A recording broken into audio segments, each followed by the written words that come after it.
पितृपक्षाच्या काळात खिडकीत, अंगणात, गच्चीत, पारावर अशा ठिकाणी पितरांना नैवेद्य ठेवला जातो।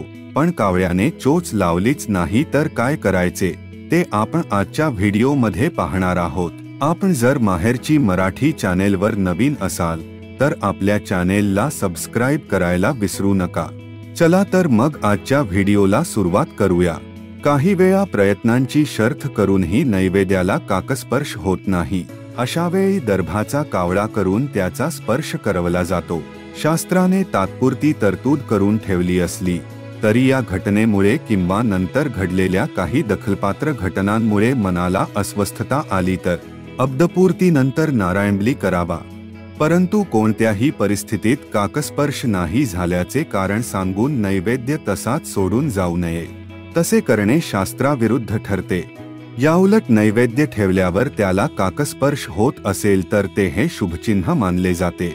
याबाबत पुढे दिलेली शुभचिन्हे पितरांच्या कृपाशीर्वादाची तुम्हाला साक्ष पटवून देतील। चला तर पाहूयात पितृपक्षाची शुभचिन्हे।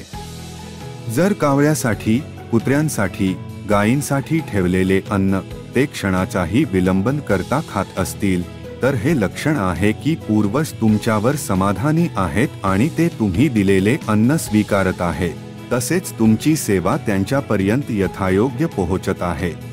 पितृपक्षाच्या वेळी घराच्या छतावर येणारे आणि खिडकीत डोकावणारे कावळे तुम्हाला आशीर्वाद देण्यासाठी येत असतात। अन्यथा अनेक घरात असाही अनुभव येतो की नेहमी येणारे कावळे पितृपक्षात घराकडे फिरकत सुद्धा नाही। मात्र तुमचे घर त्याला अपवाद असेल तर तुमची श्रद्धा आणि श्राद्ध यांचे ते फलित आहे असे समजायला हरकत नाही। हे एकार्थी भरभराटीचे लक्षण आहे। कावळा आपल्या चोचीतून काड्या, पाने नेताना दिसला तर ते पैसे मिळण्याचेही लक्षण आहे। या व्यतिरिक्त जर कावळा फुले आणि पाने आणताना दिसला तर याचा अर्थ असा की तुम्ही पूर्वजांकडून जे काही मागाल ती इच्छा पूर्ण होईल। आजचा व्हिडिओ आपल्याला कसा वाटला ते आम्हाला कमेंट करून नक्की सांगा आणि आपल्या माहेरची मराठीला सबस्क्राइब करायला विसरू नका।